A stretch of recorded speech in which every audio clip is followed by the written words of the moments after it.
Now, both Te Pāti Māori and ACT Party are claiming victory over the response to a video from Thursday's Treaty Principles Bill debate that has gone viral. We've all seen it. If you haven't, well, in the video, I'm sure you have, Te Pāti Māori MP Hana Rāwhiti Maipi Clark performed ka mate at the bill's first reading, ripping up the bill, as well as her subsequent suspension from the House. It's been picked up widely by international media. It's also been viewed hundreds of millions of times on social media platforms. TPM's co-leader, Ngāwiri Waititi, says the response to the video, this is his words, particularly from Indigenous peoples and other nations, has been supportive. ACT leader David Seymour believes the incident has made New Zealand look bad on the world stage. To the rest of the world, he says, and the overwhelming majority of New Zealanders, it looks ridiculous. You've got one person putting up a reasoned debate and inviting a response, and then you've got people that dance around doing a war dance, hurl personal insults, and ultimately get kicked out of Parliament. We've got to have a reality check here. That behaviour is totally unacceptable. However, David said it had generated interest and support for the bill, adding it's a discussion New Zealand needs to have. Now, the woman sitting next to David last Thursday, and I was going to talk to her on Friday, but sadly I wasn't here, was Nicole McKee, the Associate Minister of Justice, but she's been kind enough to make herself available today. Hello, Nicole. Good afternoon, Leah. Well. Now, look, as we know, the bill did pass its first reading despite the circus, so that is good news, which is great. It is good. Yeah. That's right. That is good news. What this means is that everyone in New Zealand now has the opportunity to have their say. Te Pāti Māori have had theirs. At the introduction of the bill, the ACT Party had theirs, including outlining what their intent of the bill is and the three principles that are within it. But also the bill provides the reality check that you spoke of, where we will make sure that treaty settlements are maintained, that we make sure that the language is maintained. It's all there for those that wish to read it. So now the opportunity is there for New Zealanders to get in behind either the bill or the hikoi itself and what it's standing for, or whether or not they see something different. The opportunity is there now for them in Select Committee to get their views across. And if anything at all, Leah, that's exactly what we wanted, is New Zealanders' ability to be able to speak for themselves. Yeah, exactly. And Nicole, take us back to last Thursday. You were sitting next to David. Willie Jackson was ejected, and fair call, he should have been, calling David a liar. There was a lot of tension in the room, wasn't there? Had you felt that before? I have felt it before. I mean, what has happened over the last 12 months is that every time there is a bill that is brought before the House that Te Pāti Māori don't like, they hurl insults towards the ministers of the Crown that are presenting those bills. And these are all personal insults. They have nothing at all to do with whatever bill is being proposed, but they just personally attack people. Now, I've heard them do it to Karen Shaw. I've heard them do it to David, to myself, to other national ministers when they present bills. And quite frankly, I had enough of it on Thursday when Rawiri and Debbie were just hurling personal abuse at David while he was trying to talk. I mean, the thing is that debating chamber, the House as we call it, is the place where representatives of New Zealand get together to debate ideas. There was no debate that was happening. It was just constant abuse. And I was absolutely not angered, but disappointed that in that place, the House, we couldn't even have a debate because of personal abuse instead. I saw you, Nicole, when David was talking. I saw you like turning, because Rawiri was sitting kind of next to you, but you know there was a aisle in between you, and I saw you talking all the time, like trying to, and I thought she's biting back. Good on her. So you were having a go. Oh, look, I have spent the last 12 months sitting there with my mouth shut, ignoring them, and I just had enough because, like I say, the personal insults that were being thrown at David were just unreasonable, and in that place as well. There was a lot of tension, as you mentioned, but Te Pāti Māori were yelling, you don't represent Māori, we represent Māori, you've got no friends, David. They were saying the most awful things. And I think what's really important to note is they do not represent all Māori. I am Māori. David is Māori. Karen Chor is Māori. You look across our I'm cabinet, Māori, there are Nicole, 7 Māori. Yes, they do not talk for all of us. But what they do have is the representation to be in that house to debate the issues. And I look forward to the day where Te Pāti Māori learn how to debate instead of abuse, because I think that abusing is also sad for Māoridom if they feel that that's the only way to get their point across. I fear though, Nicole, that there never will be, because they don't know how to debate. They only know how to hurl abuse and to go into haka.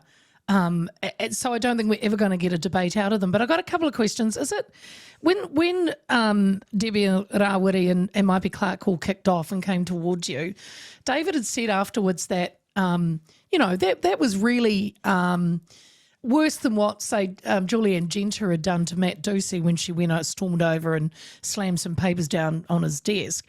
I mean, Rawiri, whoever was up close, were they trying to point a gun with their fingers at David? You were right there. Yes, absolutely. She didn't just do it to David. She did it over in the direction of Todd Stevenson, Matt Ducey, who were sitting next to each other. She pointed her fingers at David and she pointed her fingers at me. And she said while she was doing it, kino, kino, kino. Yeah. She did it 3 times. Now, what does that mean? Well, kino means bad or evil. And I'm a firearms person, and unloaded fingers being pointed at me don't really intimidate me. But if I was to do that to anyone as a licensed firearm owner, my gosh, I would Nicole. lose my license. It would be seen as being intimidatory. It would be seen as threatening, and I would automatically lose my firearms license if I were to do that to anybody else. Again, I think it comes down to abuse and violence being perpetrated by Te Pāti Māori instead of trying to debate good ideas. So in that situation, Maipi Clark was barred from voting or entering the debating chamber for a 24-hour period. She had her pay docked. But I think, Nicole, and I know David has come out saying further consequences should happen, because that is not a way to conduct yourself, and the House has rules. And don't you think they've broken them?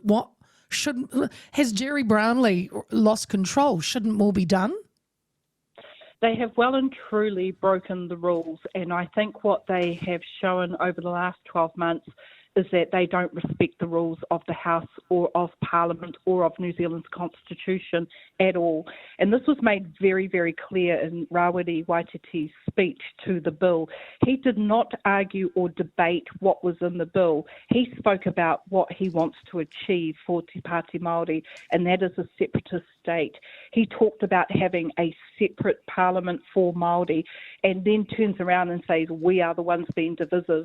That he's actually looking to do this himself for Māoridom. So I don't think it actually came down to the Treaty Principles Bill at all. I think for Rawiri it came about him being able to talk or yell, as the case was, to his reckoning and reasoning behind separating New Zealanders as a whole between Māori and everybody else, or tangata tiriti, those that are here by treaty, and tangata whenua, those that are here by the land.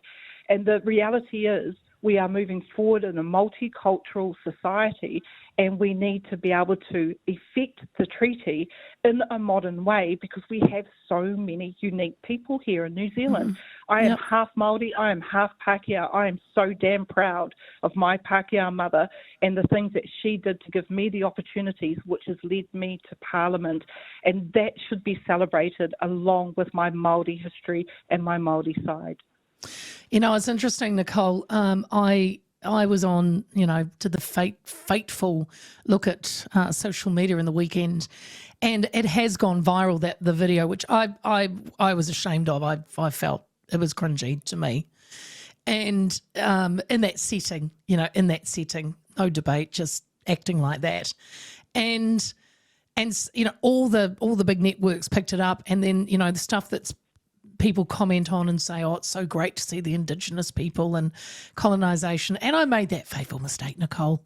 I jumped on and I said, with all due respect to people outside of New Zealand, you don't know what's going on. I said, this is an activist party that do know. And I never said anything I thought was inflammatory. Wow! As you can imagine, it's kicked off. And I actually haven't, I've stopped even reading anything now because I would be here forever. But here's the thing, Nicole. I said that I was part Māori, right? I said, look, I'm part Māori and I'm proud of my background and my mother's heritage and my father's. And then I got told by Māori that you can't be part Māori, Nicole. You're Māori or you're not. And I was like, okay, whatever, bro. And then I got told a woman jumped on and said she was disappointed in me. And then I said, well, look, I speak to a lot of New Zealanders every day, and, a lot of them are concerned. She came back with, I know what type of people you talk to, of course, referring to the platform. And I went back and said, well, the platform people are, they understand what's going on. They want free speech, and some are concerned, and I respect them. So she called me racist, right? And then another girl jumped on and called me racist as well. And I had a quick look at their profiles, and they were two white women. And I went back and I said, went baid and said, I never thought I would live to see the day where two white people have called me racist. I said, you can't make up this shit. And then they just completely stopped because they realised, yes, I could see your profile. And it's just, and this is what saddens me though, Nicole, seriously too. It's just really pushed people to quite an ugly place. And I talked about this with my listeners last week, where I feel it's pushed us, Māori that had thought we were getting on, thought we'd kind of gotten over that. I feel it's pushed us back a couple of decades. And I put it fairly at TPM's feet and the Willie Jacksons and the Leets and the John Tamaheres. It just does feel sad to me. Yes. Look, I agree. If we look at what the Treaty Principle Bill says,